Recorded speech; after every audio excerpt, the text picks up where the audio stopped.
Are we really canceling Alex Earle right now because she recommended some rosemary oil for hair growth? I personally think that's ridiculous, but now that I have your attention, as a dermatologist, I want to talk about, does rosemary oil actually work for hair growth? I did find one study that did a head-to-head comparison of rosemary oil versus application of Rogaine 2% to patients with androgenetic alopecia, which is what you typically think of when you think of male or female pattern balding. 50 patients with androgenetic alopecia were treated with just rosemary oil, and the other 50 were treated with Rogaine 2%, and then they were followed up at 3 months and 6 months.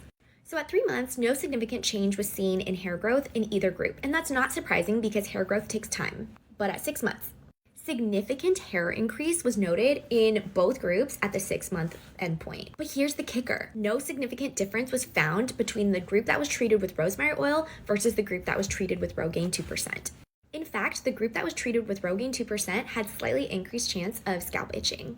My takeaway from this is that rosemary oil can be beneficial for patients suffering from androgenetic alopecia, which is male or female pattern balding. Now, rosemary oil is not going to work for all types of alopecia or balding. So if you have alopecia areata, which is autoimmune mediated balding, or if you have telogen effluvium, which is what all of us ladies experience after we give birth and all our hair falls out, there's not evidence that rosemary oil works for that. The other caveat I want to make is that in this study, they compared rosemary oil with Rogaine 2%. But let's be clear, I am not recommending Rogaine 2% for any of my patients with hair loss. 2% is very low. I recommend Rogaine 5%, and that is what works better. So if we really wanted to do a true head-to-head comparison, we should be comparing rosemary oil against Rogaine 5%.